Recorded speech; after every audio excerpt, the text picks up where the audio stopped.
በዚህ ልክ ፍቅርሽን አሳይተሽኛልና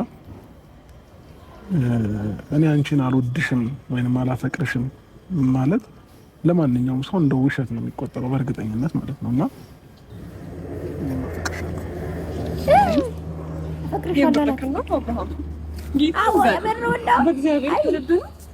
ማርያም ታፈቅረኛለህ? ማርያምን አለች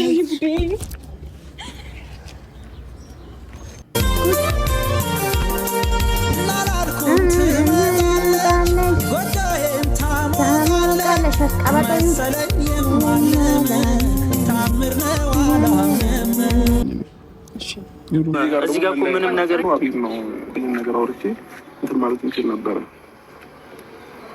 ደግሞ እሷን ጠርቶ ማፋረጡ እዚህ ጋር ተገቢ አይደለም። ለምን ነገር ላይ እኔ ልጄን ማየት እፈልጋለሁ። ገባሽ? በብዙ ነገር ነው እሷን ታሰራላኝ ማለት ነው። የምታለቅሽ አንቺን ከሚደብርሽ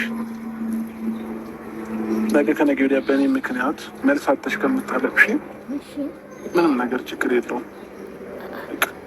ፈጣሪ ያውቃለሁ ሁሉም ነገር ማለት ነው።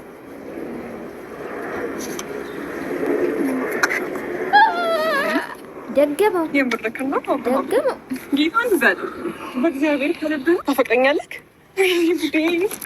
በቃ ዋው ያለው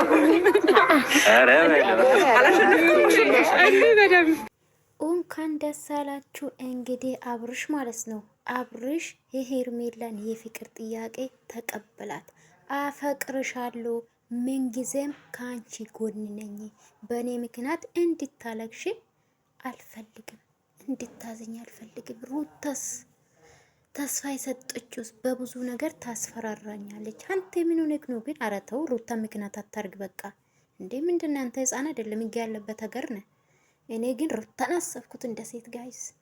ለማንኛውም ሄርሜላ የኔ ቆንጆ፣ ብዙ ሰው ድራማ ይላል፣ እኔም አላምንም።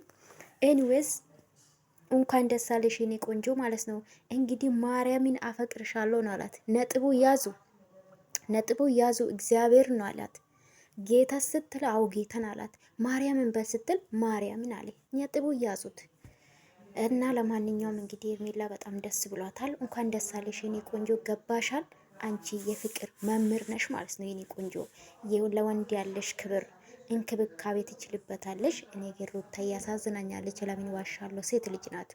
በነገራችን ላይ ከዚህ ላይ ምን ተማራችሁ? ወንድ ልጅ ማለት ነው ጣጣ የለውም። አስወልዶ ካልተመቸው ሌላ ማግባት ይችላል። ይሄ ነው ያየሁት እኔ ማለት ነው ጋይስ።